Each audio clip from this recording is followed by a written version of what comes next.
ਵਾਹਿਗੁਰੂ ਜੀ ਕਾ ਖਾਲਸਾ ਵਾਹਿਗੁਰੂ ਜੀ ਕੀ ਫਤਿਹ। ਦੀਨ ਦੁਨੀ ਦੇ ਮਾਲਕ ਧੰਨ ਧੰਨ ਗੁਰੂ ਗ੍ਰੰਥ ਸਾਹਿਬ ਸਤਿਗੁਰੂ ਸੱਚੇ ਪਾਤਸ਼ਾਹ ਮਹਾਰਾਜ ਜੀ ਦੇ ਸਜੇ ਹੋਏ ਪਾਵਨ ਦਰਬਾਰ ਦੀਆਂ ਹਾਜ਼ਰੀਆਂ ਭਰ ਰਹੀ ਗੁਰੂ ਸਵਾਰੀ ਸਾਧ ਸੰਗਤ ਜੀਓ, ਅਕਾਲ ਪੁਰਖ ਵਾਹਿਗੁਰੂ ਜੀ ਨੇ ਅਪਾਰ ਬਖਸ਼ਿਸ਼ ਕਿਰਪਾ ਕੀਤੀ ਹੈ। ਸਤਿਗੁਰੂ ਦੀ ਮੁਬਾਰਕ ਸੁਹਬਤ ਸੰਗਤ ਵਿੱਚ ਬੈਠ ਕੇ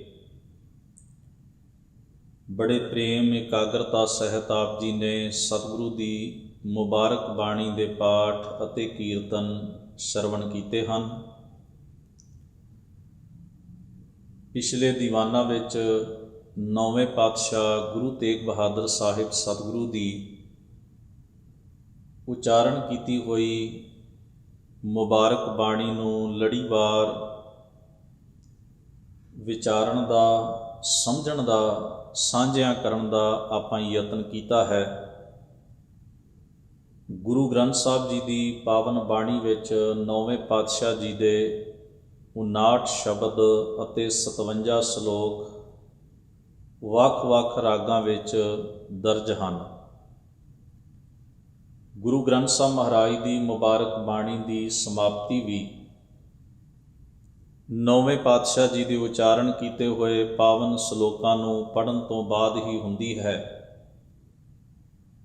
ਇਸ ਲਈ ਸਤਿਗੁਰੂ ਮਹਾਰਾਜ ਦੇ ਇਹ 57 ਸ਼ਲੋਕ ਜਿਹੜੇ ਹਨ ਇਕੱਠੇ ਹੀ ਕੇ ਥਾਂ ਦਰਜ ਨੇ ਔਰ ਰਾਗ ਮੁਕਤ ਹਨ। ਸਤਿਗੁਰੂ ਮਹਾਰਾਜ ਦੇ ਇਹਨਾਂ ਉਚਾਰਨ ਕੀਤੇ ਹੋਏ ਸ਼ਲੋਕਾਂ ਨੂੰ ਆਪਾਂ ਲੜੀਵਾਰ ਵਿਚਾਰਨ ਦਾ, ਸਤਿਗੁਰੂ ਦੇ ਪਾਵਨ ਉਪਦੇਸ਼ ਨਾਲ ਜੁੜਨ ਦਾ ਯਤਨ ਕਰਾਂਗੇ। ਸਤਿਗੁਰੂ ਸੱਚੇ ਪਾਤਸ਼ਾਹ ਗੁਰੂ ਤੇਗ ਬਹਾਦਰ ਮਹਾਰਾਜ ਜੀ ਦੇ ਪਾਵਨ ਸ਼ਲੋਕਾਂ ਦੀ ਆਰੰਭਤਾ ਗੁਰੂ ਗ੍ਰੰਥ ਸਾਹਿਬ ਮਹਾਰਾਜ ਦੇ ਅੰਕ ਨੰਬਰ 1426 ਉੱਪਰ ਹੁੰਦੀ ਹੈ, ਜਿੱਥੇ ਸ਼ਲੋਕ ਵਾਰਾਂ ਤੇ ਵਧੀਕ ਪਹਿਲੀ ਪਾਤਸ਼ਾਹੀ ਦੇ, ਤੀਸਰੇ ਪਾਤਸ਼ਾਹ ਦੇ, ਚੌਥੇ ਪਾਤਸ਼ਾਹ ਦੇ ਔਰ ਪੰਜਵੇਂ ਪਾਤਸ਼ਾਹ ਦੇ ਸ਼ਲੋਕ ਸਮਾਪਤ ਹੁੰਦੇ ਨੇ। ਉਹਨਾਂ ਵਾਰਾਂ ਤੇ ਵਧੀਕ ਸ਼ਲੋਕਾਂ ਦੇ ਨਾਲ ਹੀ ਪੰਜਵੇਂ ਪਾਤਸ਼ਾਹ ਦੇ ਸ਼ਲੋਕਾਂ ਤੋਂ ਅਗੇਰੇ ਨੌਵੇਂ ਪਾਤਸ਼ਾਹ ਦੇ ਸ਼ਲੋਕ ਲੜੀਵਾਰ ਆਰੰਭ ਹੁੰਦੇ ਹਨ। ਸੋ ਸਤਿਗੁਰੂ ਮਹਾਰਾਜ ਦੇ ਪਾਵਨ ਸ਼ਲੋਕਾਂ ਦੀ ਆਰੰਭਤਾ ਸੰਖੇਪ ਮੰਗਲਾਚਰਨ ਤੋਂ ਹੁੰਦੀ ਹੈ। ਹਜ਼ੂਰ ਫਰਮਾਉਂਦੇ ਹਨ, ਇੱਕ ਓੰਕਾਰ ਸਤਿਗੁਰ ਪ੍ਰਸਾਦ। ਇੱਕ ਹਿੰਦਸਾ ਇੱਕ ਅਕਾਲ ਪੁਰਖ ਵਾਹਿਗੁਰੂ ਦੀ ਸੱਤਾ ਦਾ ਲਖਾਇਕ ਹੈ, ਜਿਸ ਦਾ ਭਾਵ ਹੈ ਸਾਰੀ ਕਾਇਨਾਤ ਕੁਦਰਤ ਦਾ ਸਿਰਜਕ, ਇਸ ਸੰਸਾਰ ਨੂੰ ਚਲਾਉਣ ਵਾਲਾ, ਇਹ ਸਮੁੱਚੀ ਕਾਇਨਾਤ ਦੇ ਪਸਾਰੇ ਨੂੰ ਸਮੇਟਣ ਵਾਲਾ। ਭਾਵ ਕਾਇਨਾਤ ਦੇ ਹਰ ਹਿੱਸੇ ਵਿੱਚ ਜਿਹੜਾ ਕਿਰਿਆਸ਼ੀਲ ਹੈ ਲਗਾਤਾਰ, ਉਹ ਇੱਕ ਬੱਝਵੀਂ ਸੱਤਾ ਹੈ। ਉਸ ਨੂੰ ਖੰਡ-ਖੰਡ ਕਰਕੇ ਹਿੱਸਿਆਂ ਵਿੱਚ ਨਹੀਂ ਬਿਆਨ ਕੀਤਾ ਜਾ ਸਕਦਾ ਜਾਂ ਸਮਝਿਆ ਜਾ ਸਕਦਾ। ਜਿਹੜਾ ਓੰਕਾਰ ਕਾਰ ਸ਼ਬਦ ਹੈ, ਇਹ ਉਸ ਦੀ ਲਗਾਤਾਰਤਾ ਦਾ ਪ੍ਰਤੀਕ ਹੈ, ਜਿਸ ਨੂੰ ਆਪਾਂ ਕਹਿੰਦੇ ਕੰਟੀਨਿਊ, ਪ੍ਰੋਸੈਸ ਵਿੱਚ ਰਹਿਣ ਵਾਲਾ, ਲਗਾਤਾਰ ਨਿਰੰਤਰ ਹਰ ਥਾਂ ਦੇ ਉੱਤੇ ਮੌਜੂਦ। ਸਤ ਸ਼ਬਦ ਜਿਹੜਾ ਹੈ, ਭਾਵ ਜੋ ਪਹਿਲਾਂ ਵੀ ਸੀ, ਅੱਜ ਵੀ ਹੈ ਅਤੇ ਆਉਣ ਵਾਲੇ ਵਕਤ ਵਿੱਚ ਵੀ ਰਹੇਗਾ। ਸਮੇਂ ਦਾ, ਸਥਿਤੀ ਦਾ, ਕਿਸੇ ਘਟਨਾ ਜਾਂ ਕਾਰਨ ਦਾ ਉਸ ਉੱਤੇ ਕੋਈ ਅਸਰ ਨਹੀਂ ਹੈ। ਜੋ ਸਦੀਵ ਕਾਲ ਇੱਕ ਸੁਰ, ਇੱਕੋ ਜਿਹਾ, ਇੱਕ ਰਸ ਹੈ। ਗੁਰ ਸ਼ਬਦ ਉਸ ਪਰਮੇਸ਼ਰ ਅਕਾਲ ਪੁਰਖ ਦੇ ਗਿਆਨ ਦਾ ਬੋਧ ਹੈ। ਲਖਾਇਕ ਹੈ ਵੀ ਸੱਚੇ ਸਤਿਗੁਰੂ ਦੀ ਰਹਿਮਤ, ਕਿਰਪਾ, ਬਖਸ਼ਿਸ਼ ਦੇ ਨਾਲ, ਪ੍ਰਸਾਦ ਭਾਵ ਬਖਸ਼ਿਸ਼, ਮਿਹਰ, ਕਿਰਪਾ ਦੇ ਨਾਲ ਉਸ ਅਕਾਲ ਪੁਰਖ ਵਾਹਿਗੁਰੂ ਦੀ ਸੋਝੀ ਜੀਵ ਨੂੰ ਹਾਸਲ ਹੁੰਦੀ ਹੈ, ਉਸ ਦਾ ਅਨੁਭਵ ਹੁੰਦਾ ਹੈ, ਉਸ ਬਾਰੇ ਗਿਆਤ ਹੁੰਦਾ ਹੈ, ਉਸ ਬਾਰੇ ਸੋਝੀ ਪ੍ਰਾਪਤ ਹੁੰਦੀ ਹੈ। ਸ਼ਲੋਕ ਮਹਲਾ 9ਵਾਂ। ਇਸ ਤੋਂ ਅੱਗੇ ਨੌਵੇਂ ਪਾਤਸ਼ਾਹ ਗੁਰੂ ਤੇਗ ਬਹਾਦਰ ਸਾਹਿਬ ਜੀ ਦੇ ਸ਼ਲੋਕ ਆਰੰਭ ਹਨ। ਪਹਿਲੇ ਸ਼ਲੋਕ ਦਾ ਪਾਠ ਹੈ, ਗੁਣ ਗੋਬਿੰਦ ਗਾਇਓ ਨਹੀਂ, ਜਨਮ ਅਕਾਰਥ ਕੀਨ। ਕਹੋ ਨਾਨਕ ਹਰ ਭਜ ਮਨਾ, ਜਿਹ ਬੇਦ ਜਲ ਕੋ ਮੀਨ। ਗੋਬਿੰਦ ਦੇ ਗੁਣ ਹੇ ਮਨੁੱਖ ਤੂੰ ਨਹੀਂ ਗਾਇਨ ਕੀਤੇ। ਭਾਵ ਪਰਮੇਸ਼ਰ ਦੀ ਸਿਫਤ ਸਲਾਹ ਰੱਬੀ ਕੀਰਤੀ ਦੇ ਨਾਲ, ਰੱਬੀ ਗੁਣਾਂ ਦੇ ਨਾਲ ਤੂੰ ਸਾਂਝ ਨਹੀਂ ਬਣਾਈ। ਗੁਣ ਸ਼ਬਦ ਨੂੰ ਗੁਰਬਾਣੀ ਦੇ ਵਿੱਚ ਵੱਖ-ਵੱਖ ਤਰੀਕਿਆਂ ਦੇ ਨਾਲ ਡਿਫਾਈਨ ਕੀਤਾ, ਮਹਾਰਾਜ ਨੇ ਬਿਆਨ ਕੀਤਾ। ਇਹਨੂੰ ਕੀਰਤ ਪ੍ਰਭ ਕੀ ਗਾਓ ਮੇਰੀ ਰਸਨਾ ਵੀ ਕਿਹਾ, ਕੀਰਤੀ ਕਰਨੀ। ਇਸ ਨੂੰ ਸ਼ੋਭਾ ਵੀ ਕਿਹਾ ਹੈ, ਮੇਰੇ ਲਾਲਨ ਕੀ ਸ਼ੋਭਾ। ਸ਼ੋਭਾ ਵਡਿਆਈ ਨੂੰ ਹੀ ਕਿਹਾ ਜਾਂਦਾ ਹੈ। ਵੱਡੀ ਵਡਿਆਈ ਵੱਡੇ ਕੀ, ਵਡਿਆਈ ਸ਼ਬਦ ਵੀ ਵਰਤਿਆ। ਇਸ ਨੂੰ ਮਹਾਰਾਜ ਨੇ ਸਿਫਤ ਸਲਾਹ ਵੀ ਬਾਣੀ ਦੇ ਵਿੱਚ ਕਿਹਾ, ਸਲਾਹੁਤਾ ਕਰਨੀ। ਕਿਸੇ ਦੀ ਚੰਗਿਆਈ ਨੂੰ ਵੇਖ ਕੇ ਆਪਾਂ ਜਦੋਂ ਉਸ ਚੰਗਿਆਈ ਦੀ ਗੱਲ ਕਰਦੇ ਉਹਨੂੰ ਕਿਹਾ ਜਾਂਦਾ ਵੀ ਇਹਨੂੰ ਸਲਾਹਿਆ ਗਿਆ ਜਾਂ ਉਸ ਦੀ ਸਿਫਤ ਕੀਤੀ ਗਈ। ਸਿਫਤ ਹਮੇਸ਼ਾ ਗੁਣਾਂ ਦੀ ਕੀਤੀ ਜਾਂਦੀ, ਖੂਬੀਆਂ ਦੀ ਕੀਤੀ ਜਾਂਦੀ। ਫਿਰ ਖੂਬੀ ਸ਼ਬਦ ਵੀ, ਖੂਬ ਸ਼ਬਦ ਵੀ ਬਾਣੀ ਦੇ ਵਿੱਚ ਆਉਂਦਾ ਹੈ। ਆਪਾਂ ਕਹਿੰਦੇ ਨਾ ਕਿਸੇ ਮਨੁੱਖ ਵਿੱਚ ਬੜੀ ਵੱਡੀ ਭਾਰੀ ਖੂਬੀ ਹੈ, ਉਸ ਮਨੁੱਖ ਵਿੱਚ ਬੜਾ ਵੱਡਾ ਭਾਰਾ ਗੁਣ ਹੈ। ਤਾਂ ਗੁਣ ਸ਼ਬਦ ਨੂੰ ਸਤਿਗੁਰੂ ਨੇ ਵੱਖ-ਵੱਖ ਅੰਦਾਜ਼ ਵਿੱਚ ਵੀ ਬਾਣੀ ਅੰਦਰ ਵੱਖਰੇ ਵੱਖਰੇ ਸ਼ਬਦਾਂ ਵਿੱਚ ਲਿਖਿਆ, ਬਿਆਨ ਕੀਤਾ। ਮਹਾਰਾਜ ਗੁਰੂ ਤੇਗ ਬਹਾਦਰ ਸਾਹਿਬ ਜੀ ਫਰਮਾਉਂਦੇ ਨੇ, ਮਨੁੱਖਾ ਜੀਵਨ ਸਕਾਰਥ ਕਿਵੇਂ ਮੰਨਿਆ ਜਾਏ। ਕੇਵਲ ਸਰੀਰ ਕਰਕੇ ਮਨੁੱਖ ਸਕਾਰਥਾ ਨਹੀਂ, ਵੀ ਸਾਨੂੰ ਬਾਕੀ ਸੰਸਾਰ ਦੇ ਜੀਵਾਂ ਨਾਲੋਂ ਵੱਖਰੀ ਕਿਸਮ ਦੀ ਬੋਡੀ, ਵੱਖਰੇ ਕਿਸਮ ਦਾ ਸਰੀਰ ਉਪਲਬਧ ਹੈ ਜਾਂ ਪ੍ਰਾਪਤ ਹੈ, ਇਸ ਕਰਕੇ ਅਸੀਂ ਮਹਾਨ ਹਾਂ। ਨਹੀਂ, ਗੁਰੂ ਮਹਾਰਾਜ ਆਖਦੇ ਨੇ ਜੇ ਸਰੀਰ ਦੀਆਂ ਖੂਬੀਆਂ ਦੀ ਗੱਲ ਕੀਤੀ ਜਾਏ ਤੇ ਹੋ ਸਕਦਾ ਕਈ ਗੁਣਾਂ ਵਿੱਚ, ਕਈ ਗੱਲਾਂ ਵਿੱਚ ਪਸ਼ੂ ਜਿਹੜੇ ਨੇ ਉਹ ਮਨੁੱਖ ਦੇ ਸਰੀਰ ਨਾਲੋਂ ਬਿਹਤਰ ਖੂਬੀਆਂ ਫਿਜ਼ੀਕਲੀ ਰੱਖਦੇ। ਜੇ ਮੈਂ ਅੱਗੇ ਵੀ ਇੱਕ ਵਾਰ ਉਦਾਹਰਣ ਦਿੱਤੀ ਸੀ, ਅਸੀਂ ਕਿਸੇ ਮਨੁੱਖ ਦੀ ਤੇਜ਼ ਤਿੱਖੀ ਨਜ਼ਰ ਦੀ ਸਿਫਤ ਕਰਨੀ ਹੋਵੇ ਤੇ ਅਸੀਂ ਕਹਿੰਦੇ ਇਹਦੀ ਬਾਜ਼ ਅੱਖ ਹੈ। ਇਹਦਾ ਮਤਲਬ ਸਾਨੂੰ ਬੰਦੇ ਦੀ ਤੇਜ਼ ਤਰਾਰ ਨਜ਼ਰ ਦੀ ਸਿਫਤ ਕਰਨ ਲਈ ਇੱਕ ਪੰਛੀ ਦੀ ਉਦਾਹਰਣ ਲੈਣੀ ਪੈਂਦੀ, ਉਹਦੇ ਨਾਲ ਉਹਨੂੰ ਕੰਪੇਅਰ ਕਰਨਾ ਪੈਂਦਾ।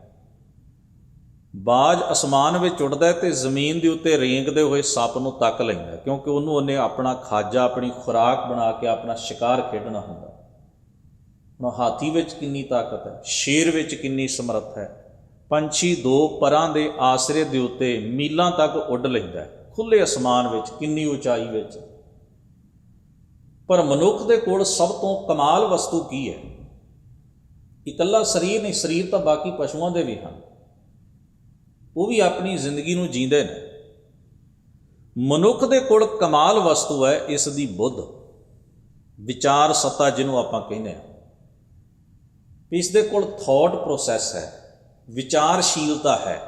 ਇਹ ਵਿਚਾਰ ਦੇ ਮੁਤਾਬਕ ਕਿਰਿਆ ਕਰ ਸਕਦਾ ਹੈ। ਇਸੇ ਕਰਕੇ ਮਨੁੱਖ ਨੇ ਹਰ ਚੀਜ਼ ਨੂੰ ਵਰਤ ਲਿਆ ਸੰਸਾਰ ਦੀ। ਪਸ਼ੂਆਂ ਨੂੰ ਆਪਣੇ ਫਾਇਦੇ ਲਈ ਵਰਤ ਲਿਆ, ਪੰਛੀਆਂ ਨੂੰ ਵਰਤ ਲਿਆ, ਸੰਸਾਰ ਦੇ ਮਟੀਰੀਅਲ ਹੋਰ ਪਦਾਰਥਾਂ ਨੂੰ ਵਰਤ ਲਿਆ। ਕੁਦਰਤੀ ਵਸਤੂਆਂ ਦੀ ਵਰਤੋਂ ਇਸ ਨੇ ਕਰ ਲਈ ਕੇਵਲ ਬੁੱਧੀ ਦੇ ਕਮਾਲ ਕਰਕੇ। ਪਰ ਹੁਣ ਇੱਕ ਨੁਕਤਾ ਹੋਰ ਸਮਝ ਲਈਏ, ਕੇਵਲ ਬੁੱਧ ਦਾ ਹੋਣਾ ਤੇ ਪਦਾਰਥਾਂ ਦੀ ਵਰਤੋਂ ਕਰਨਾ ਕੇਵਲ ਇਸੇ ਕਰਕੇ ਹੀ ਮਨੁੱਖ ਸਕਾਰਥਾ ਨਹੀਂ। ਸਕਾਰਥਾ ਕਦੋਂ ਹੈ? ਜਦੋਂ ਇਹ ਸੱਚਮੁੱਚ ਇਹਦੀ ਥਿੰਕਿੰਗ, ਇਹਦੀ ਭਾਵਨਾ, ਇਹਦੇ ਜਜ਼ਬਾਤ, ਇਹਦੇ ਕਰਮ, ਇਹਦੀ ਸੋਚ ਤੇ ਇਹਦੀ ਸੁਰਤ ਵੀ ਮਨੁੱਖੀ ਗੁਣਾਂ ਨਾਲ ਭਰਪੂਰ ਹੋਏ। ਸ਼ੇਰ ਸਤਿਗੁਰੂ ਮਹਾਰਾਜ ਆਖਦੇ ਨੇ ਵੀ ਇਹਦੀ ਜ਼ਿੰਦਗੀ ਸਕਾਰਥੀ। ਅਕਾਰਥੀ ਜ਼ਿੰਦਗੀ ਕਿਹਨੂੰ ਕਿਹਾ? ਵੀ ਭਾਵੇਂ ਮਨੁੱਖ ਦੇ ਕੋਲ ਸਰੀਰ ਵਧੀਆ ਹੈ, ਰੂਪ ਰੰਗ ਵਧੀਆ ਹੈ, ਪਦਾਰਥ ਵਧੀਆ ਨੇ, ਚਾਤੁਰ ਚਲਾਕ ਹੈ, ਤੇਜ਼ ਤਰਾਰ ਹੈ, ਹਰ ਚੀਜ਼ ਦੀ ਵਰਤੋਂ ਕਰਨਾ ਜਾਣਦਾ ਹੈ, ਪਰ ਸਤਿਗੁਰੂ ਆਖਦੇ ਨੇ ਵੀ ਪਸ਼ੂ ਬਿਰਤੀਆਂ ਅੰਦਰ ਭਾਰੀ ਨੇ, ਮਲੀਨ ਭਾਵਨਾ ਨਾਲ ਜ਼ਿੰਦਗੀ ਜੀਂਦਾ ਹੈ, ਕਿਰਦਾਰ ਵਿੱਚ ਖੋਟ ਹੈ, ਵਿਸ਼ੇ ਵਕਾਰਾਂ ਨੂੰ ਜ਼ਿੰਦਗੀ ਦਾ ਹਿੱਸਾ ਬਣਾਉਂਦਾ ਹੈ, ਅਵਗੁਣਾਂ ਵਿੱਚ ਜ਼ਿੰਦਗੀ ਗਲਤਾਨ ਕਰਦਾ ਹੈ, ਉਜਲਾ ਕਿਰਦਾਰ ਨਹੀਂ ਰੱਖਦਾ। ਫਿਰ ਸਤਿਗੁਰੂ ਕਹਿੰਦੇ ਸਭ ਕੁਝ ਹੁੰਦਿਆਂ ਵੀ ਇਹਦੀ ਜ਼ਿੰਦਗੀ ਅਕਾਰਥੀ ਹੈ, ਵਿਅਰਥ ਹੈ, ਕਿਸੇ ਲੇਖੇ ਵਿੱਚ ਨਹੀਂ। ਇਸ ਨੇ ਜੀਵਨ ਦੇ ਤੱਤ ਨੂੰ, ਜੀਵਨ ਦੇ ਮੂਲ ਨੂੰ ਪਛਾਣਿਆ ਹੀ ਨਹੀਂ। ਪਰ ਸਤਿਗੁਰੂ ਨੇ, ਗੁਰੂ ਤੇਗ ਬਹਾਦਰ ਮਹਾਰਾਜ ਜੀ ਨੇ ਬਾਰ-ਬਾਰ ਥਾਂ ਪੁਰ ਥਾਂ ਆਪਣੀ ਸਮੁੱਚੀ ਬਾਣੀ 'ਚ ਆਪਾਂ ਸ਼ਬਦਾਂ ਨੂੰ ਵਿਚਾਰਿਆ। ਉੱਥੇ ਵੀ ਸਤਿਗੁਰੂ ਇਹੀ ਦੱਸਦੇ ਰਹੇ ਨੇ ਕਿ ਮਨੁੱਖ ਦਾ ਜੀਵਨ ਸਕਾਰਥਾ ਹੋ ਸਕਦਾ ਹੈ ਕੇਵਲ ਪਰਮੇਸ਼ਰੀ ਗੁਣਾਂ ਨੂੰ ਆਪਣੇ ਜੀਵਨ ਵਿੱਚ ਵਸਾ ਕੇ। ਜਦੋਂ ਇਹਦੇ ਅੰਦਰ ਸਬਰ ਹੋਏਗਾ, ਸੰਤੋਖ ਹੋਏਗਾ, ਧੀਰਜ ਹੋਏਗਾ, ਧਰਮ ਹੋਏਗਾ, ਪਰਉਪਕਾਰ ਹੋਏਗਾ, ਤਿਆਗ ਹੋਏਗਾ, ਸੇਵਾ ਹੋਏਗੀ, ਇਹ ਦੈਵੀ ਗੁਣ ਜਿਨ੍ਹਾਂ ਨੂੰ ਗੁਰੂ ਨਾਨਕ ਸਾਹਿਬ ਨੇ ਕਿਹਾ ਜਿਨ ਮਾਨਸ ਤੇ ਦੇਵਤੇ ਕੀ। ਦੇਵਤੇ ਦਾ ਮਤਲਬ ਦੈਵੀ ਗੁਣਾਂ ਨਾਲ ਭਰਪੂਰ। ਸਤ, ਸੰਤੋਖ, ਧੀਰਜ, ਸਹਿਜ, ਦਇਆ, ਇਹ ਸਾਰੇ ਜਿਹੜੇ ਗੁਣ ਨੇ ਗੁਰਬਾਣੀ 'ਚ ਜਿਨ੍ਹਾਂ ਦੀ ਵਿਆਖਿਆ ਐਕਸਪਲੇਨੇਸ਼ਨ ਹੈ, ਇਹ ਦੈਵੀ। ਇਹਨਾਂ ਗੁਣਾਂ ਤੋਂ ਬਿਨਾਂ ਸਤਿਗੁਰੂ ਨੇ ਮਨੁੱਖ ਦੇ ਜੀਵਨ ਨੂੰ ਸਕਾਰਥਾ ਨਹੀਂ ਮੰਨਿਆ, ਅਕਾਰਥਾ ਮੰਨਿਆ। ਮਹਾਰਾਜ ਕਹਿੰਦੇ ਨੇ ਵੀ ਇਹਦੇ ਕੋਲ ਪਦਾਰਥ ਤਾਂ ਹਨ ਪਰ ਸਬਰ ਨਹੀਂ ਹੈ, ਇਹਦੇ ਕੋਲ ਤਾਕਤ ਤਾਂ ਹੈ ਪਰ ਦਇਆ ਨਹੀਂ ਹੈ। ਇਸ ਮਨੁੱਖ ਦੇ ਕੋਲ ਹੋਰ ਬੇਅੰਤ ਨੇਮਤਾਂ ਤੇ ਦਾਤਾਂ ਨੇ ਕੁਦਰਤ ਦੀਆਂ, ਪਰ ਜਿਹੜੇ ਗੁਣਾਂ ਕਰਕੇ ਇਹਨੇ ਉੱਤਮ ਮਨੁੱਖ ਕਹਾਉਣਾ ਹੈ, ਸ੍ਰੇਸ਼ਟ ਬਣਨਾ ਹੈ, ਉੱਚੀ ਜ਼ਿੰਦਗੀ ਦੇ ਹੱਕਦਾਰ ਬਣਨਾ ਹੈ, ਸਤਿਗੁਰੂ ਆਖਦੇ ਜੇ ਉਹ ਗੁਣ ਨਹੀਂ ਤੇ ਸਮਝੋ ਇਹਦਾ ਜੀਵਨ ਅਕਾਰਥ ਹੈ। ਮਹਾਰਾਜ ਆਖਦੇ ਨੇ ਗੁਣ ਗੋਬਿੰਦ ਗਾਇਓ ਨਹੀਂ, ਜਨਮ ਅਕਾਰਥ ਕੀਨ। ਹੇ ਮਨੁੱਖ, ਜੇ ਤੂੰ ਗੋਬਿੰਦ ਦੇ ਪਰਮੇਸ਼ਰ, ਗੋਬਿੰਦ ਦਾ ਭਾਵ ਹੈ ਸ੍ਰਿਸ਼ਟੀ ਦਾ ਸਿਰਜਣਹਾਰ, ਜਿਸ ਨੇ ਸਿਰਜਣਾ ਕੀਤੀ ਹੈ, ਸਿਰਜਣਹਾਰ ਦੇ ਜੇ ਤੂੰ ਸਿਰਜਕ ਸੱਤਾ ਦੇ ਗੁਣਾਂ ਨਾਲ ਨਹੀਂ ਜੁੜਿਆ। ਗਾਇਓ ਦਾ ਮਤਲਬ ਇੱਕ ਸੁਰਤਾ ਹੈ, ਜਿਵੇਂ ਗਾਉਣ ਵਾਲਾ ਸੁਰ ਤੇ ਤਾਲ ਨਾਲ ਇੱਕ ਸੁਰ ਹੋ ਕੇ ਆਪਣੀ ਆਵਾਜ਼ ਦਾ ਮਿਲਾਨ ਕਰਕੇ ਫਿਰ ਗਾਉਂਦਾ ਹੈ, ਉਸ ਨੂੰ ਕਿਹਾ ਜਾਂਦਾ ਹੈ ਗਾਉਣਾ। ਗਾਉਣਾ ਇੱਕ ਆਨੰਦ ਦੀ ਪ੍ਰਕਿਰਿਆ ਹੈ, ਚੇਤੇ 'ਚ ਰੱਖੀਏ। ਗਾਉਣਾ ਜਿਹੜਾ ਹੈ ਇੱਕ ਆਨੰਦ ਦੀ ਪ੍ਰਕਿਰਿਆ ਹੈ। ਮਨੁੱਖ ਦੇ ਜੀਵਨ ਉੱਤੇ ਖੋਜ ਕਰਨ ਵਾਲਿਆਂ ਨੇ ਲਿਖਿਆ, ਕਹਿਣ ਲੱਗੇ ਆਰੰਭ ਦੇ ਸਮੇਂ ਵਿੱਚ ਜਦੋਂ ਮਨੁੱਖ ਨੇ ਸਾਜ਼ ਦੀ ਘਾਟ ਨਹੀਂ ਸੀ ਨਾ ਘੜੀ, ਉਦੋਂ ਵੀ ਮਨੁੱਖ ਗਾਉਂਦਾ ਸੀ। ਆਦਿ ਕਾਲ ਵਿੱਚ ਜਦੋਂ ਮਨੁੱਖ ਨੂੰ ਸੁਰ ਦਾ ਗਿਆਨ ਨਹੀਂ ਸੀ, ਜਦੋਂ ਤਾਲ ਦੀ ਸੋਝੀ ਨਹੀਂ ਸੀ, ਜਦੋਂ ਉਸਨੇ ਸੁਰ ਤੇ ਤਾਲ ਨੂੰ ਲੈਬੱਧ ਕਰਨ ਵਾਸਤੇ ਆਪਣੀ ਆਵਾਜ਼ ਨੂੰ ਸੁਰ ਤਾਲ ਨਾਲ ਸਾਜ਼ਾਂ ਦੀ ਘਾੜਤ ਨਹੀਂ ਸੀ ਘੜੀ, ਉਦੋਂ ਵੀ ਮਨੁੱਖ ਗਾਉਂਦਾ ਸੀ। ਉਦੋਂ ਕਿਵੇਂ ਗਾਉਂਦਾ ਸੀ? ਜਦੋਂ ਉਹਦੇ ਅੰਦਰ ਆਨੰਦ ਦੀ ਲਹਿਰ ਉੱਠਦੀ ਤੇ ਉਹ ਆਪਣੀ ਜ਼ਬਾਨ ਤੋਂ ਜਿਸ ਤਰ੍ਹਾਂ ਦੇ ਵੀ ਸ਼ਬਦ ਉਹਨੂੰ ਫੁਰਦੇ ਜਾਂ ਵੈਸੇ ਹੀ ਆਵਾਜ਼ ਕੱਢ ਕੇ ਉਹ ਆਪਣੀ ਖੁਸ਼ੀ ਤੇ ਆਨੰਦ ਦਾ ਪ੍ਰਗਟਾਵਾ ਕਰਦਾ। ਪਸ਼ੂ ਵੀ ਗਾਉਂਦੇ ਨੇ, ਪੰਛੀ ਵੀ ਗਾਉਂਦੇ ਨੇ, ਪੰਛੀਆਂ ਕੋਲ ਸਾਜ਼ ਨਹੀਂ ਫਿਰ ਵੀ ਗਾਉਂਦੇ ਨੇ। ਉਹ ਆਪਣੇ ਆਨੰਦ ਵਿੱਚ, ਆਪਣੇ ਵਜਦ ਵਿੱਚ ਨੇ। ਮਨੁੱਖ ਨੇ ਨੱਚਣ ਦੇ ਸਟੈਪ ਬਣਾਏ, ਕਿਰਿਆ ਬਣਾਈ, ਉਹਨੂੰ ਬੰਦਿਸ਼ ਵਿੱਚ ਲਿਆਂਦਾ ਵੀ ਆਪਣੀ ਬੋਡੀ ਦੀ ਹਰਕਤ ਨੱਚਣ ਵਾਸਤੇ ਕਿਵੇਂ ਕੀਤੀ ਜਾਏ। ਇਸ ਲਈ ਸਕੂਲ ਖੁੱਲ੍ਹੇ ਹੋਏ ਨੇ, ਪਾਠਸ਼ਾਲਾਵਾਂ ਖੁੱਲ੍ਹੀਆਂ ਹੋਈਆਂ ਨੇ, ਸੈਂਟਰ ਖੁੱਲ੍ਹੇ ਹੋਏ ਨੇ ਵੀ ਜੇ ਤੁਸੀਂ ਕਿਸੇ ਕਿਸਮ ਦੇ, ਕਿੰਨੇ ਕਿਸਮ ਦੇ ਦੁਨੀਆ 'ਚ ਨਾਚ ਨੇ, ਹਰ ਕਲਚਰ ਦੇ ਵੱਖਰੇ ਵੱਖਰੇ ਨਾਚ ਨੇ, ਉਹਨਾਂ ਨੂੰ ਸਿੱਖਣ ਦੇ ਸਟੈਪ ਨੇ, ਉਹਨਾਂ ਦੇ ਨਿਯਮ ਘੜੇ ਗਏ ਨੇ। ਪਰ ਤੁਸੀਂ ਵੇਖੋ ਵੀ ਆਦਿ ਕਾਲ ਵਿੱਚ ਜਦੋਂ ਇਹ ਨਿਯਮ ਨਹੀਂ ਸਨ ਆਏ, ਮਨੁੱਖ ਤਾਂ ਉਦੋਂ ਵੀ ਨੱਚਦਾ ਸੀ, ਪਰ ਉਦੋਂ ਉਹਦੀ ਨੱਚਣ ਦੀ ਕਿਰਿਆ ਜਿਹੜੀ ਸੀ ਉਹ ਕਿਸੇ ਬੰਦਿਸ਼ ਵਿੱਚ, ਕਿਸੇ ਨਿਯਮਾਂ ਵਿੱਚ ਬੱਝੀ ਹੋਈ ਨਹੀਂ ਸੀ। ਉਦੋਂ ਕੇਵਲ ਸਰੀਰ ਦੀ ਹਿਲਜੁਲ ਹੀ ਉਹਦਾ ਆਨੰਦ ਸੀ। ਉਹ ਆਪਣੇ ਆਨੰਦ ਦੇ ਪ੍ਰਗਟਾਅ ਵਾਸਤੇ ਨੱਚਦਾ ਸੀ। ਅੱਜ ਵੀ ਬਹੁਤ ਲੋਕ ਐਸੇ ਜਿਨ੍ਹਾਂ ਨੂੰ ਕੋਈ ਨੱਚਣ ਦਾ ਨਿਯਮ ਨਹੀਂ ਆਉਂਦਾ, ਜੋ ਘੜੇ ਗਏ ਨਿਯਮ ਨੇ, ਪਰ ਉਹ ਆਪਣੀ ਖੁਸ਼ੀ ਦੇ ਪ੍ਰਗਟਾਵੇ ਲਈ ਆਪਣੀ ਬਾਡੀ ਨੂੰ, ਆਪਣੇ ਸਰੀਰ ਨੂੰ ਜਿਸ ਤਰ੍ਹਾਂ ਦੀ ਹਰਕਤ ਕਰਦਾ, ਦੂਜਿਆਂ ਨੂੰ ਲੱਗਦਾ ਕਮਲਾ ਹੈ, ਬੇਵਕੂਫ ਹੈ। ਉਹ ਕਿਉਂ ਕਮਲਾ ਤੇ ਬੇਵਕੂਫ ਲੱਭਦਾ? ਕਿਉਂਕਿ ਉਹਨੇ ਕੋਈ ਖਾਸ ਨਿਯਮ, ਜਿਹੜੇ ਅਸੀਂ ਨੱਚਣ ਦੇ ਨਿਯਮ ਬਣਾਏ ਨੇ, ਉਹਨਾਂ ਨਿਯਮਾਂ 'ਚ ਨਹੀਂ ਬੱਝਾ ਹੋਇਆ। ਉਹ ਸਾਨੂੰ ਲੱਗਦਾ ਜਿਹੜਾ ਮਨੁੱਖ ਆਮ ਤੌਰ 'ਤੇ ਆਵਾਜ਼ ਕੱਢ ਕੇ ਆਪਣੇ ਅੰਦਰ ਦੇ ਆਨੰਦ ਦਾ ਪ੍ਰਗਟਾਵਾ, ਸਾਨੂੰ ਲੱਗਦਾ ਇਹ ਕੀ ਕਰ ਰਿਹਾ? ਬੇਸੁਰਾ ਆਦਮੀ ਹੈ, ਸਿਰ ਖਾ ਰਿਹਾ ਹੈ। ਅਸੀਂ ਬੜੇ ਸ਼ਬਦ ਵਰਤਾਂ, ਪਰ ਜ਼ਰਾ ਸੋਚੋ, ਜਦੋਂ ਅਸੀਂ ਸੁਰ, ਲੈ, ਤਾਲ, ਬੰਦਸ਼ਾਂ, ਨਿਯਮ ਨਹੀਂ ਸਨ ਘੜੇ, ਸਾਜ਼ ਨਹੀਂ ਸਨ ਘੜੇ, ਜਦੋਂ ਸਿੱਖਣ ਦੇ ਨਿਯਮ ਨਹੀਂ ਸਨ ਘੜੇ, ਉਦੋਂ ਵੀ ਤਾਂ ਮਨੁੱਖ ਗਾਉਂਦਾ ਸੀ। ਪਰ ਉਦੋਂ ਕੋਈ ਕਿਸੇ ਨੂੰ ਬੇਸੁਰਾ ਨਹੀਂ ਸੀ ਕਹਿੰਦਾ, ਉਦੋਂ ਕੋਈ ਮਨੁੱਖ ਕਿਸੇ ਨੂੰ ਕਮਲਾ ਨਹੀਂ ਸੀ, ਕਿਉਂਕਿ ਸਾਰੇ ਹੀ ਆਪਣੇ ਆਨੰਦ ਦਾ ਪ੍ਰਗਟਾਵਾ ਇਸ ਤਰ੍ਹਾਂ ਹੀ ਕਰਦੇ ਸਨ। ਤੋ ਗਾਉਣਾ ਜਿਹੜਾ ਇੱਕ ਆਨੰਦ ਦੀ ਪ੍ਰਕਿਰਿਆ,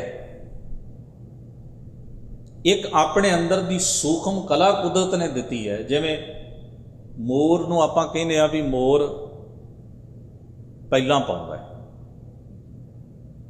ਤੇ ਉਹਦੇ ਆਪਣੇ ਆਨੰਦ ਦੀ ਪ੍ਰਕਿਰਿਆ ਹੀ ਹੈ ਨਾ, ਉਹ ਕਿਸੇ ਨਿਯਮ ਵਿੱਚ ਤੇ ਨਹੀਂ ਨਾ ਬੱਝਾ ਹੋਇਆ। ਕੋਇਲ ਕੂਕਦੀ ਹੈ, ਸ਼ੇਰ ਗਰਜਦਾ ਹੈ, ਕਿੰਨੇ ਜੀਵ ਜੰਤੂ ਨੇ ਜਿਹੜੇ ਬੋਲਦੇ ਨੇ।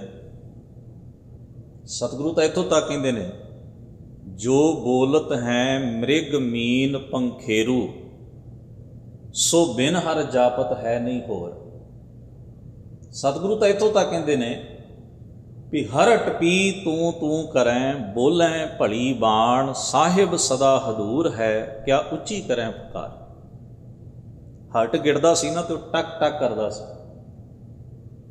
ਹਟ ਗਿੜਨਾ, ਜਿਹਦੇ ਨਾਲ ਮਾਲ ਜਿਹੜੀ ਸੀ ਉਹਦੇ ਨਾਲ ਟਿੰਡਾਂ ਜੁੜੀਆਂ ਹੋਈਆਂ ਤੇ ਖੂਹ ਚੋਂ ਖਾਲੀ ਹੋ ਕੇ ਫਿਰ ਭਰ ਕੇ ਥੱਲਿਓਂ ਤਾਂ ਨੂੰ ਆਉਂਦੀਆਂ ਸਨ, ਤੇ ਉਹ ਵੀ ਆਵਾਜ਼ ਕਰਦਾ ਸੀ ਜਿਸ ਵੇਲੇ ਬਲਦਾਂ ਨਾਲ ਉਸਨੂੰ ਗੇੜਿਆ ਜਾਂਦਾ ਸੀ।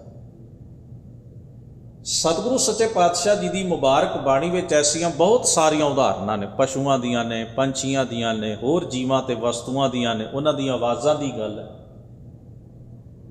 ਤੋ ਗਾਉਣ ਦਾ ਭਾਵ ਹੈ ਇੱਕ ਸੁਰਤਾ। ਪਰਮੇਸ਼ਰ ਦੇ ਗੁਣਾਂ ਨਾਲ ਇੱਕ ਸੁਰਤਾ ਨਹੀਂ ਬਣਾਈ ਆਪਣੇ ਜੀਵਨ ਵਿੱਚ, ਇਸ ਲਈ ਹੇ ਮਨੁੱਖ ਤੇਰਾ ਜਨਮ ਅਕਾਰਥ ਕੀਨ ਤੋਂ ਆਪਣੇ ਜੀਵਨ ਨੂੰ ਵਿਅਰਥ ਕਰ ਲਿਆ। ਫਿਰ ਸਤਿਗੁਰੂ ਨੂੰ ਪੁੱਛੀਏ, ਮਹਾਰਾਜ ਕੀ ਕਰਨਾ ਚਾਹੀਦਾ ਮੈਨੂੰ? ਹਜ਼ੂਰ ਆਖਦੇ ਨੇ, ਕਹੋ ਨਾਨਕ ਹਰ ਭਜ ਮਨਾ। ਹੇ ਮੇਰੇ ਮਨ, ਹਰੀ ਪਰਮੇਸ਼ਰ ਨੂੰ ਭਜ, ਉਹਦੀ ਯਾਦ ਵਿੱਚ ਜੁੜ। ਭਜਨ ਦਾ ਮਤਲਬ ਹੈ ਚਿੰਤਨ ਵਿੱਚ ਜੁੜਨਾ। ਰੱਬੀ ਸਿਫਤ ਸਲਾਹ ਦਾ ਚਿੰਤਨ ਕਰਨਾ, ਧਿਆਨ ਕਰਨਾ, ਸੁਰਤ ਦਾ ਵਹਾਅ ਉਸ ਪਾਸੇ, ਲਗਨ ਉਸ ਪਾਸੇ ਲਾਉਣੀ। ਮਹਾਰਾਜ ਨੇ ਉਦਾਹਰਣ ਕੀ ਦਿੱਤੀ, ਜਿਹੇ ਬਿਦ ਜਲ ਕਉ ਮੀਨ।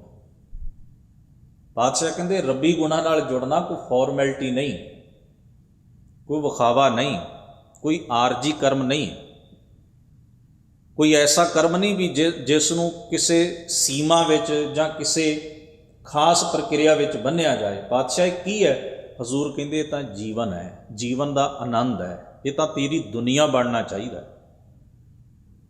ਜਿਵੇਂ ਮੱਛੀ ਦਾ ਪਾਣੀ ਨਾਲ ਰਿਲੇਸ਼ਨ ਨਾ ਤਾਂ ਵਿਖਾਵੇ ਦਾ ਤੇ ਨਾ ਆਰਜੀ ਹੈ, ਨਾ ਹੀ ਥੋੜ ਵਿੱਤਾ ਹੈ। ਕੋਈ ਕਹਿ ਥੋੜੀ ਸਕਦਾ ਵੀ ਮੱਛੀ ਪਾਣੀ 'ਚ ਰਹਿੰਦੀ, ਦਰਿਆ 'ਚ ਰਹਿੰਦੀ ਜੀ, ਇਹ ਤਾਂ ਪਖੰਡ ਕਰਦੀ ਹੈ, ਇਹ ਵਿਖਾਵਾ ਕਰਦੀ ਹੈ। ਨਹੀਂ, ਉਹਦਾ ਪਾਣੀ ਵਿੱਚ ਹੀ ਜੰਮਣਾ ਤੇ ਪਾਣੀ ਵਿੱਚ ਹੀ ਜੀਣਾ, ਪਾਣੀ ਹੀ ਉਹਦੀ ਦੁਨੀਆ ਤੇ ਉਹਦਾ ਜੀਵਨ ਹੈ, ਆਧਾਰ ਹੈ। ਸਤਿਗੁਰੂ ਨੇ ਇੱਥੇ ਮੱਛੀ ਤੇ ਪਾਣੀ ਦੀ ਉਦਾਹਰਣ ਇੱਕ ਵਾਰ ਨਹੀਂ, ਬਾਣੀ 'ਚ ਬਹੁਤ ਵਾਰ ਸਤਿਗੁਰੂ ਨੇ ਵਰਤੀ ਹੈ। ਇਹਦਾ ਭਾਵ ਹੈ ਵੀ ਜਿਵੇਂ ਮੱਛੀ ਦੇ ਜੀਵਨ ਦਾ ਆਧਾਰ ਪਾਣੀ ਹੈ, ਇਸੇ ਤਰ੍ਹਾਂ ਤੇਰੇ ਆਤਮਿਕ ਜੀਵਨ ਦਾ, ਤੇਰੇ ਕਰਮ ਦਾ ਆਧਾਰ ਜਿਹੜਾ ਹੈ ਉਹ ਪਰਮੇਸ਼ਰੀ ਰੱਬੀ ਗੁਣ ਹੋਣੇ ਚਾਹੀਦੇ।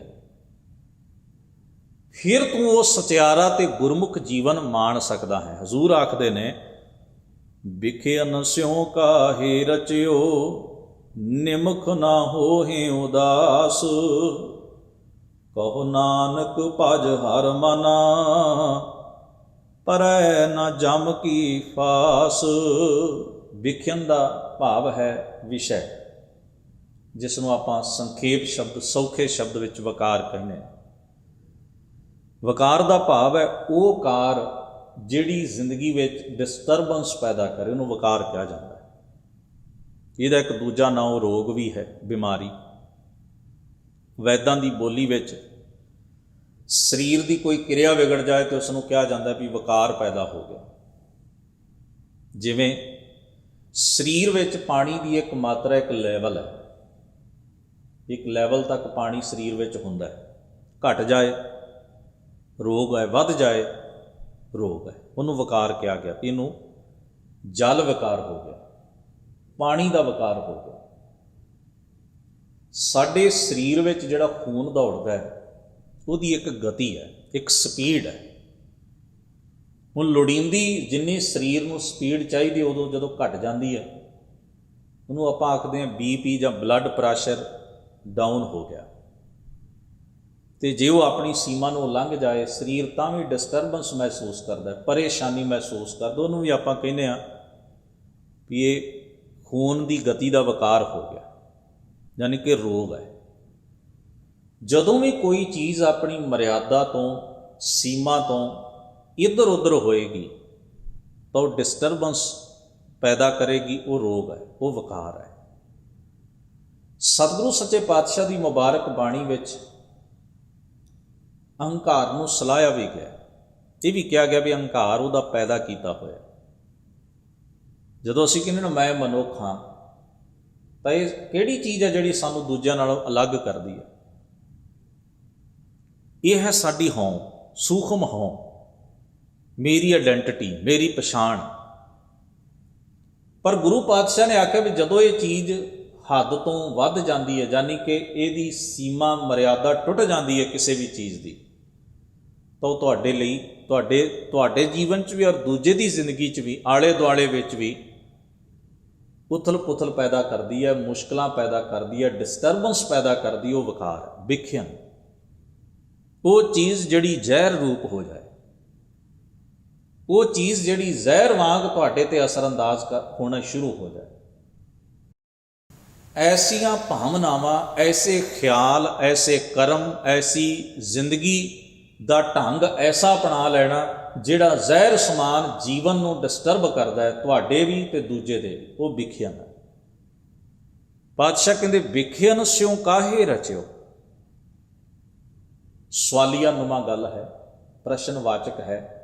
ਕਿਉਂ ਰਚਿਆ ਹੋਇਆ ਹੈ ਵਿਖਿਆ ਵਿੱਚ? ਵਿਕਾਰਾਂ 'ਚ ਕਿਉਂ ਰਚਿਆ, ਭਾਵ ਜੁੜਿਆ, ਖੁੱਭਿਆ, ਫਸਿਆ ਹੋਇਆ ਕਿਉਂ ਹੈ?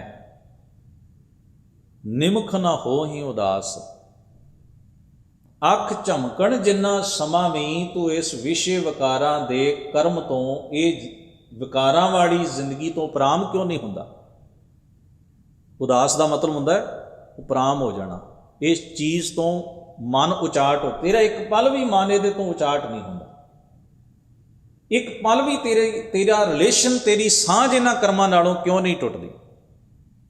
ਕਹੋ ਨਾਨਕ ਭਜ ਹਰ ਮਨ। ਪਹਿਲੇ ਵਿੱਚ ਕਿਹਾ ਸੀ ਹਰ ਭਜ ਮਨਾ, ਦੂਜੇ ਸ਼ਲੋਕ ਵਿੱਚ ਸਤਿਗੁਰੂ ਨੇ ਕਿਹਾ ਭਜ ਹਰ ਮਨਾ। ਹੇ ਮੇਰੇ ਮਨ, ਉਸ ਨੂੰ ਭਜ, ਉਸ ਨੂੰ ਸਿਮਰ, ਉਸ ਦਾ ਚਿੰਤਨ ਕਰ।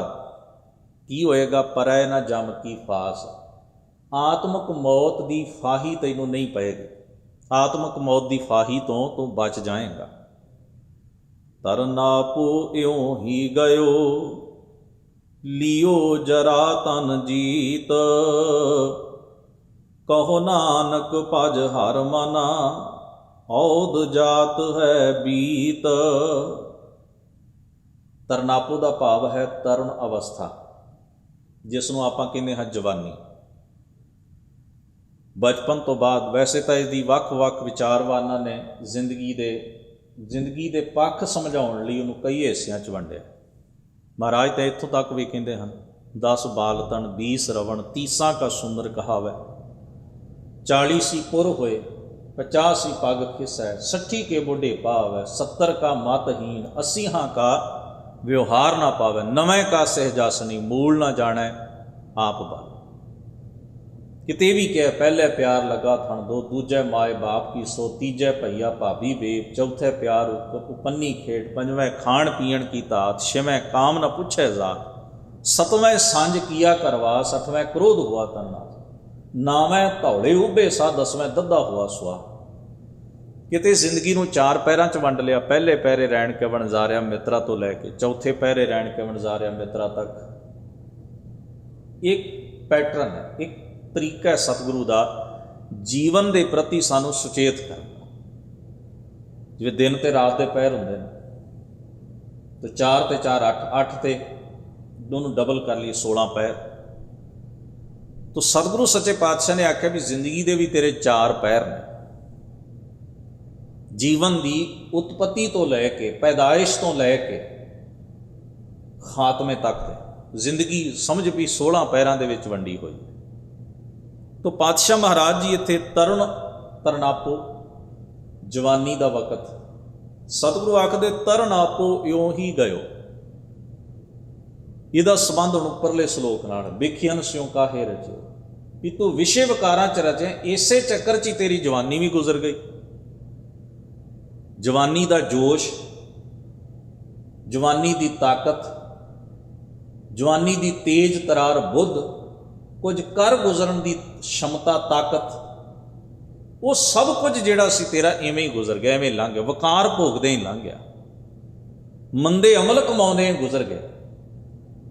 ਨਾ ਤੂੰ ਆਪਣੀ ਜ਼ਿੰਦਗੀ ਨੂੰ ਜੀਵਨ ਸਮਝ ਕੇ, ਕੀਮਤੀ ਸਮਝ ਕੇ ਜੀਵਿਆ, ਤੇ ਨਾ ਤੇਰਾ ਉਹ ਸਾਰੀ ਸਮਰੱਥਾ, ਤਾਕਤ, ਜੋ ਕੁਝ ਵੀ ਤੇਰੇ ਕੋਲ ਮੁਯੱਸਰ ਪ੍ਰਾਪਤ ਸੀ ਕੁਦਰਤ ਕਾਦਰ ਦਾ ਦਿੱਤਾ ਹੋਇਆ, ਨਾ ਉਹ ਕਿਸੇ ਦੇ ਲੇਖੇ ਆਇਆ।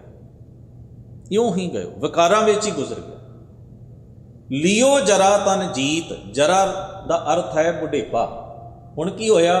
ਜਰਾ ਨੇ, ਬੁਢੇਪੇ ਨੇ ਤੈਨੂੰ ਜਿੱਤ ਲਿਆ, ਯਾਨੀ ਕਿ ਤੇਰੇ ਉੱਤੇ ਫਤਿਹ ਪਾ ਲਿਆ। ਬੁਢੇਪਾ ਹਾਵੀ ਹੋ ਗਿਆ ਹੁਣ, ਜਿਸ ਨੂੰ ਬਾਬਾ ਸ਼ੇਖ ਫਰੀਦ ਸਾਹਿਬ ਕਹਿੰਦੇ ਨੇ ਨਾ, ਇਹ ਲੱਤਾਂ ਨੇ ਬੜੀਆਂ ਚੰਗੀਆਂ, ਮੈਨੂੰ ਬੜੀਆਂ, ਹਰ ਬੰਦੇ ਨੂੰ ਆਪਣੇ ਸਰੀਰ ਦੇ ਅੰਗ ਚੰਗੇ ਲੱਗਦੇ ਨੇ। ਕਹਿੰਦੇ ਇਹਨਾਂ ਸੋਹਣੀਆਂ ਲੱਤਾਂ ਨਾਲ ਮੈਂ ਕਿੰਨੇ ਮੈਦਾਨ ਗਾਹ ਦਿੱਤੇ, ਭਾਵ ਫਿਰ ਲੈ, ਪਹਾੜੀ ਰਸਤੇ ਤੱਕ ਮੈਂ ਸਫ਼ਰ ਕਰ ਲਿਆ, ਪਰ ਹੁਣ ਮੇਰੀ ਹਾਲਤ ਫਿਜ਼ੀਕਲੀ, ਸਰੀਰ ਇੱਥੇ ਆ ਕੇ ਖਲੋ ਗਿਆ, ਬੁਢੇਪਾ ਇਹਨਾਂ ਹਾਵੀ ਹੋ ਗਿਆ, ਸਰੀਰ ਵੀਕਨੈਸ, ਕਮਜ਼ੋਰੀ ਮਹਿਸੂਸ ਕਰਦਾ ਵੀ ਪਾਣੀ ਦਾ ਕੁੱਜਾ ਲੋਟਾ ਮੇਰੇ ਲਾਗੇ ਪਿਆ ਤੇ ਮੈਨੂੰ ਐਵੇਂ ਲੱਗਦਾ ਵੀ 100 ਕੋਹ ਦੂਰ ਹੈ। ਫਰੀਦਾ ਇਨੀ ਨਿੱਕੀ ਜੰਗੀ ਹੈ, ਥਲ ਡੂੰਗਰ ਪਵੇ ਓਮ, ਅੱਜ ਫਰੀਦਾ ਕੂਜੜਾ 100 ਕੋਹਾਂ ਥੀਓ। ਜਦੋਂ ਤਾਕਤ ਸੀ ਉਦੋਂ ਇਹਦੀ ਸਾਰ ਨਹੀਂ ਸੀ, ਅੱਜ ਹੈ ਨਹੀਂ ਤੇ ਅੱਜ ਸਾਰ ਆਉਂਦੀ ਹੈ। ਅੱਜ ਬੱਚਾ ਜਦੋਂ ਦੌੜਦਾ ਹੈ ਤੇ ਮਨ ਵਿੱਚ ਖਿਆਲ ਆਉਂਦਾ ਕਦੇ ਮੈਂ ਵੀ ਐਵੇਂ ਦੌੜਦਾ ਸੀ। ਹੁਣ ਇਹ ਜਿਹੜੀਆਂ ਚੀਜ਼ਾਂ ਨੇ, ਸਤਿਗੁਰੂ ਮਹਾਰਾਜ ਨੇ ਇਸੇ ਨੂੰ, ਇਹਨੂੰ ਬਾਣੀ ਵਿੱਚ ਬੁਢੇਪੇ ਨੂੰ ਵੀ ਬੜੇ ਪਿਆਰੇ ਢੰਗ ਨਾਲ ਐਕਸਪਲੇਨ ਕੀਤਾ। ਸਤਿਗੁਰੂ ਆਖਦੇ, ਨੈਣੋ ਨੀਰ ਬਹੈ ਤਨ ਖੀਨਾ, ਭਏ ਕੇਸ ਦੁੱਧਵਾਨੀ, ਰੁੱਧਾ ਕੰਠ ਸ਼ਬਦ ਨਹੀਂ ਉਚਰੈ, ਅਬ ਕਿਆ ਕਰੈ ਪ੍ਰਾਨੀ। ਇਹਨੂੰ ਸਤਿਗੁਰੂ ਆਖਦੇ, ਲਿਓ ਜਰਾ ਤਨ ਜੀਤ, ਬੁਢੇਪੇ ਨੇ ਤਨ ਨੂੰ ਜਿੱਤ ਲਿਆ। ਕਹੋ ਨਾਨਕ ਭਜ ਹਰ ਮਨਾ, ਹੇ ਮੇਰੇ ਮਨ ਹਰੀ ਨੂੰ ਭਜ, ਪਰਮੇਸ਼ਰ ਦੀ ਯਾਦ ਵਿੱਚ ਜੁੜ। ਔਦ ਜਾਤ ਹੈ ਬੀਤ, ਔਦ ਦਾ ਭਾਵ ਹੈ ਉਮਰ, ਜ਼ਿੰਦਗੀ ਦਾ ਸਮਾਂ ਬਤੀਤ ਹੁੰਦਾ ਜਾ ਰਿਹਾ, ਲੰਘਦਾ ਜਾ ਰਿਹਾ। ਸਤਿਗੁਰੂ ਕਹਿੰਦੇ ਹਨ, ਬਿਰਧ ਪਇਓ ਸੂਝੈ ਨਹੀਂ, ਕਾਲ ਪਹੁੰਚਿਓ ਆਨ, ਕਹੋ ਨਾਨਕ ਨਰ ਬਾਵਰੇ, ਕਿਉਂ ਨਾ ਭਜੈ ਭਗਵਾਨ। ਬਿਰਧ ਭਇਓ, ਹੁਣ ਜਵਾਨੀ ਗੁਜ਼ਰ ਗਈ, ਬੁਢੇਪਾ ਆ ਗਿਆ, ਹੁਣ ਬਿਰਧ ਅਵਸਥਾ, ਬਜ਼ੁਰਗੀ ਦੀ ਅਵਸਥਾ, ਬੁਢੇਪੇ ਦੀ ਅਵਸਥਾ ਆ ਗਈ। ਸੂਝੈ ਨਹੀਂ, ਪਰ ਹੁਣ ਕੋਈ ਸੁੱਧ ਬੁੱਧ ਨਹੀਂ ਰਹਿੰਦੀ। ਸਰੀਰ ਦੇ ਅੰਦਰ ਇਹ ਸਿੱਥਲ ਹੋ ਗਏ ਹਨ, ਕਮਜ਼ੋਰ ਹੋ ਗਏ ਹਨ। ਖਿਆਲ ਸ਼ਕਤੀ, ਵਿਚਾਰ ਸ਼ਕਤੀ ਵੀ ਜਵਾਬ ਦੇ ਰਹੀ ਹੈ, ਚੇਤਾ ਵਿਸਰ ਰਿਹਾ ਹੈ, ਹਰ ਚੀਜ਼ ਢਹਿੰਦੇ ਪਾਸੇ ਨੂੰ ਜਾ ਰਹੀ ਹੈ, ਜੀਵਨ ਨਾਲ ਸੰਬੰਧਿਤ ਹਰ ਚੀਜ਼। ਮਹਾਰਾਜ ਕਹਿੰਦੇ ਨੇ, ਹੇ ਮਨੁੱਖ, ਤੈਨੂੰ ਅਜੇ ਵੀ ਸੋਝੀ ਨਹੀਂ ਆ ਰਹੀ, ਅਜੇ ਵੀ ਪਤਾ ਨਹੀਂ ਲੱਗ ਰਿਹਾ ਵੀ ਵਾਪਰ ਕੀ ਰਿਹਾ ਜੀਵਨ ਨਾਲ। ਕਾਲ ਪਹੁੰਚਿਓ ਆਨ, ਮੌਤ ਤੇਰੇ ਦਰਵਾਜ਼ੇ ਤੇ ਖੜੀ ਹੈ, ਤੇਰੇ ਨੇੜੇ ਆ ਰਹੀ ਹੈ ਉਹ ਘੜੀ ਜਿਸ ਵੇਲੇ ਇਸ ਸਰੀਰ ਨੇ ਬਿਨਸ ਜਾਣਾ ਹੈ। ਕਹੋ ਨਾਨਕ ਨਰ ਬਾਵਰੇ, ਹੇ ਝੱਲੇ ਮਨੁੱਖ, ਹੇ ਵਕਾਰਾਂ ਵਿੱਚ ਪਾਗਲ ਹੋਏ ਮਨੁੱਖ, ਕਿਉਂ ਨਾ ਭਜੈ ਭਗਵਾਨ, ਕਿਉਂ ਉਹਦਾ ਚਿੰਤਨ ਨਹੀਂ ਕਰਦਾ, ਸਿਰਜਣਹਾਰ ਦਾ, ਪਰਮੇਸ਼ਰ ਦਾ, ਅਕਾਲ ਪੁਰਖ ਵਾਹਿਗੁਰੂ ਦਾ। ਉਹਦਾ ਚਿੰਤਨ ਕਰ, ਉਸ ਦੀ ਯਾਦ ਵਿੱਚ ਜੁੜ। ਸਤਿਗੁਰੂ ਸੱਚੇ ਪਾਤਸ਼ਾਹ ਮਹਾਰਾਜ ਦੇ ਇਹ ਮੁਬਾਰਕ 4 ਸ਼ਲੋਕ ਪਹਿਲੇ ਆਪਾਂ ਵਿਚਾਰਨ ਦਾ ਯਤਨ ਕੀਤਾ ਹੈ। ਅਗਲੇ ਸ਼ਲੋਕਾਂ ਨੂੰ ਅਗਲੇ ਦੀਵਾਨ ਵਿੱਚ ਆਪਾਂ ਸਤਿਗੁਰੂ ਦੀ ਇਸ ਮੁਬਾਰਕ ਬਖਸ਼ਿਸ਼ ਕੀਤੀ ਹੋਈ ਸੋਝੀ ਤੇ ਉਪਦੇਸ਼ ਨੂੰ ਵਿਚਾਰਨ ਦਾ ਯਤਨ ਕਰਾਂਗੇ। ਸਤਿਗੁਰੂ ਭੁੱਲਾਂ ਚੁੱਕਾਂ ਦੀ ਖਿਮਾ ਬਖਸ਼ਿਸ਼ ਕਰਨ। ਆਪ ਸਭਨਾਂ ਦਾ ਧੰਨਵਾਦ। ਅਦਬ ਸਹਿਤ ਗੁਰੂ ਫਤਿਹ ਨਾਲ ਸਾਂਝ ਬਣਾਓ। ਵਾਹਿਗੁਰੂ ਜੀ ਕਾ ਖਾਲਸਾ, ਵਾਹਿਗੁਰੂ ਜੀ ਕੀ ਫਤਿਹ।